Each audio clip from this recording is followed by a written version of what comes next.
Do you have something that you truly, relentlessly desire?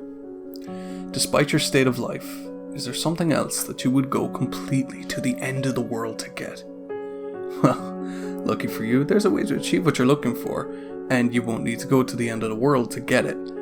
But you will need to go somewhere, and the place may be too out of reach for some. It's not far away, closer than one may believe, but there are requirements that some individuals may not meet.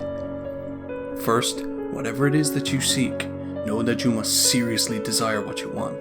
In your eyes, it should be something you need. If you begin the journey without the correct state of mind, you will surely fail, as it will be near impossible to turn back once the journey starts. The second requirement is that you will need a vehicle of a sort. Most use a car, as it's the most comfortable choice. There have been a select few that have used small motorized vehicles, such as an ATV or a motorcycle. But this has proven to be quite difficult, as the conditions of the journey can prove to be too bothersome. Do not use a vehicle too large or noticeable, as you will need some of the cover at night to be the most safe. Also, while any sort of car will do, you may not want to choose the most expensive or cherished vehicle. You can take your slick black new Mercedes for the drive if you like, but don't expect it to come out in a pristine state. Make sure your vehicle is completely fueled before beginning the drive. The first task to accomplish is to locate the road. It doesn't have a name, it's not on the map, and technically it doesn't even exist. It will only show up if you're looking for it at the right time, and you will only spot it if you know what to look for. Finally, you must be alone during the journey. You didn't think you'd be able to go with a group, did you? It must be night when you begin. Choose the time of the night where you believe the roads are the least populated. Drive to any area that is just a stretch of road surrounded by woods. Here's where you'll want to start paying very close attention. If you're looking for the road, it will turn up eventually, but you need to search for the road's hint in order to pull down the right one. Once you're close, you will see or feel its signs, but what the signs will be will depend on what it is you desire. For example, if you're in search of wealth, you may spot shimmers on the empty branches of trees, as if they resemble the shine of gold or diamonds. If you seek love, you may begin to see rose petals slowly dance in the light breeze, blowing in the road's direction. If you seek revenge, you might sense an ever-growing feeling of heat or anger in your body as you approach. Just know what it is you really want, and you won't have any problems finding the turn. Once you're sure you've found the revealed road, take a deep breath and turn down onto it. At this point, you've officially started down the nameless road, which will bring you through 11 miles, leading to whatever it is you seek. Each mile will test your desire, and will expose if you really do want what you're searching for. Before you go any further, stop the car and be wary of a few advisements. Do not turn on the radio during the drive. Do not use a phone during the drive. Reception will be cut off anyway, so don't bother. Do not open the windows during the drive. Make sure they are closed before you continue. If you are riding a vehicle without windows or a top, then prepare for the worst. The odds are heavily against you.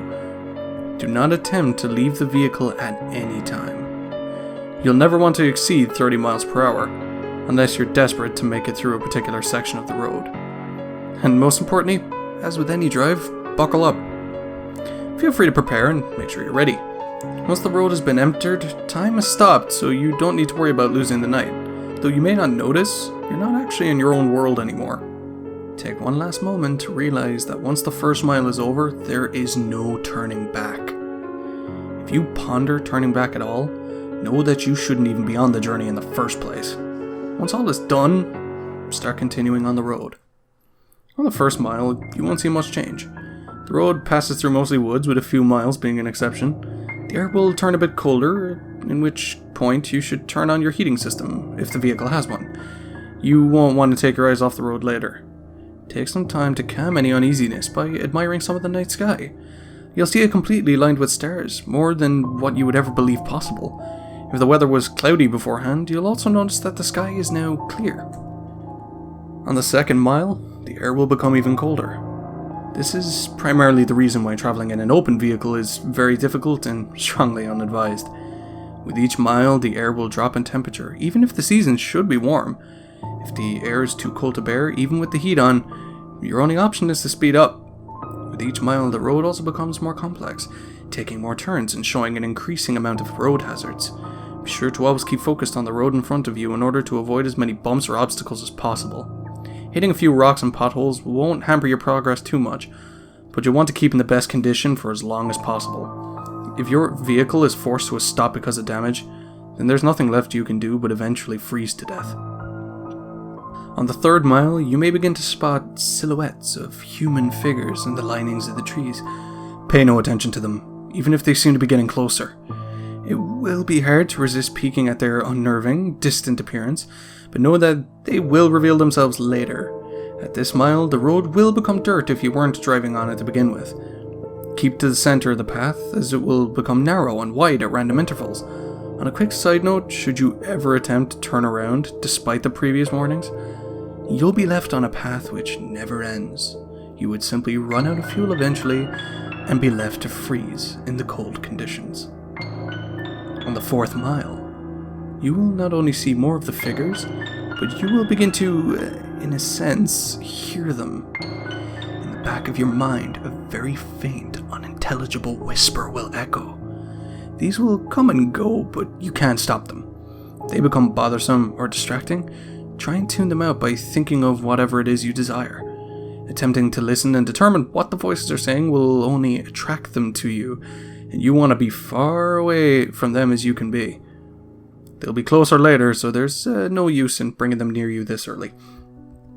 On the 5th mile, you will come to a clearing. The lining of the trees to your left will disappear to reveal a lake with no end, with a beaming great moon over the water.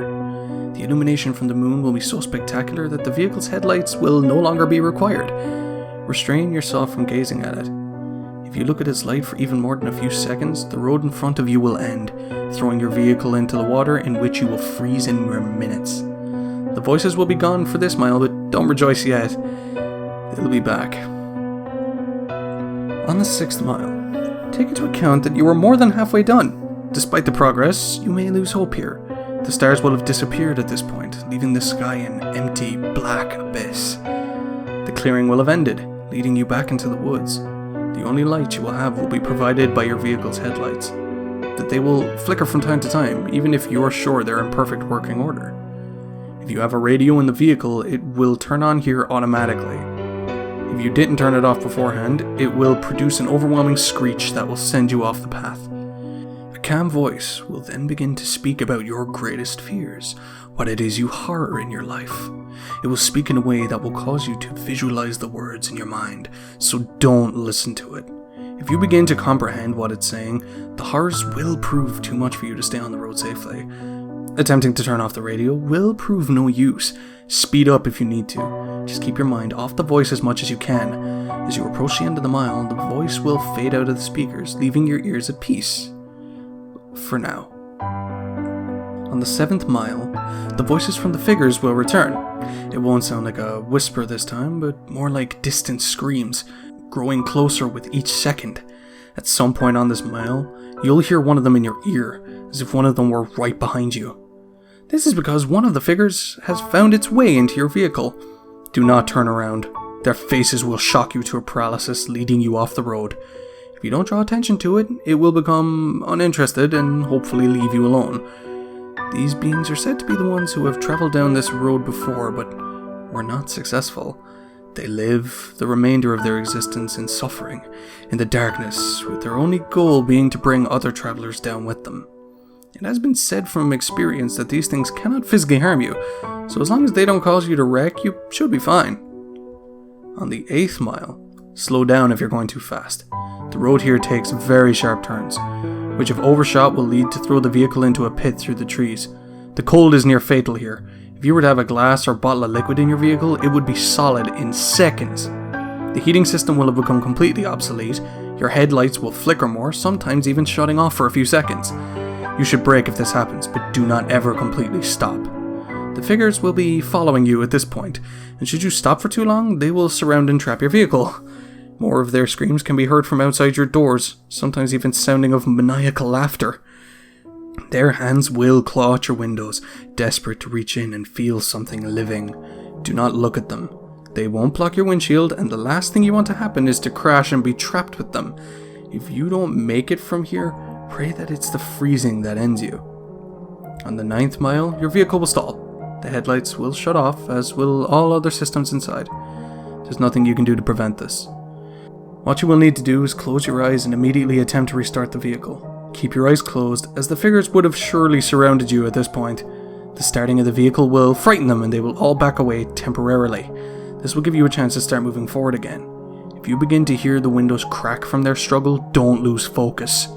The beings can alter the vehicle, but remember that they still do not have the strength to physically affect you. You will hear nothing but their voices rampage in your mind, as there could be anywhere between a dozen or 100 after you now. Once you start the vehicle, floor it. Floor it so long as you can stay on the path. When the mile's done, the beings will retreat. On the 10th mile, the voices of the beings will stop. If you were to look in your rearview mirror, do not actually do this, you will see them following you, but not as if they were chasing. They're watching you, as if they were seeing you off. As you go down the 10th mile, the road will be smoother, as if you were back on the 1st mile. The figures will be lining the sides of the path ahead of you. They won't be after you, but they will watch you as you pass. Some have theorized that the beings are impressed here, that you have come a long way on the journey to what you desire. This is false. They are not impressed, but they are happy. They are happy because you are about to approach the next mile, the last mile. They are happy because you are most likely going to your death. On the 11th and final mile, everything in your vehicle will lose power, as it did on the 9th mile. The vehicle would normally be immobile, but you will still be moving. An unknown force will be pulling you forward. In the darkness, you will see a glowing red light up ahead, as if it were the light at the end of a tunnel. Close your eyes and cover them. Do whatever it takes to make sure you do not see what you're about to go through. Covering your ears would also be helpful, but keeping your eyes covered should be of a higher priority. The red light is another clearing, but there's no moon or lake this time. Once it's entered, unrelenting and inconceivable noises will sound from all directions. No amount of bravery and conditioning will spare you from these sounds. The cold will turn to a merciless heat, burning all parts of the vehicle. You will feel the illusion of the flesh being burned from your bones, that every part of you is being destroyed as you travel through screams and audible suffering. As long as you keep your eyes closed and resist the urge to see where you are, you will survive through the suffering. This will last a total of 31 seconds, but many fail to keep their vision closed during that time and are left to the worst fate of the road. Where is this mile located? Those who have survived do not know. Some have named it the transmission from hell, but whether it's part of hell is debatable. After the final mile, power will return. Stop the vehicle. Take a moment to possibly regain some of your sanity. Let the screaming in your ears begin to fade, and know that you have nearly completed your journey with the hardest task overcome. Breathe, and begin to drive forward once again. After only a kilometer, your vehicle will arrive at a dead end. Stop here and do not attempt to move again. Nothing will happen right this second, but do not be disappointed. Relax and close your eyes. Imagine in your mind what it is you've desired this entire time. It will most likely still be the same as when you entered, but with some this desire may actually change through making the journey. Think about what it was that you went through such terrifying and difficult means to acquire, and imagine possessing it in your hands. Once you have completely visualized this, open your eyes slowly. You will then find yourself at the beginning of the unnamed road, where you first began. This may confuse you, but know that you are finished. Your task is done. Your mind will then turn to your reward. If what you desired was material, check in the back seat or in the trunk if the object is larger. If the object was small enough, it might already be in your pocket. If what you desired was non-material, then do not be disappointed if the change is not immediate. Turn back to where you came from, and you will find in your life that what you wanted is there. You may have found the love of your dreams, you may have gained unnatural, unimaginable power. You may have put your most hated enemy to the most satisfying revenge possible. You will have no doubt gained what you deserved. So now that the task is done, what's the catch? Is your vehicle cursed? Is there something you're about to lose? Is your death imminent? The answer to all is no, of course not. You've done the challenge. You've proved worthy of what you desire. As stated before, the sounds of the 11th mile will continue to exist in your mind, potentially causing you some vivid and unusual nightmares, but these should prove as nothing compared to what you've gained. Now, one last question. Is there something else you desire? Are you not yet satisfied? After all, you're left right back where you started. The road's right in front of you, so are you up for another drive? If so, buckle up and just move forward.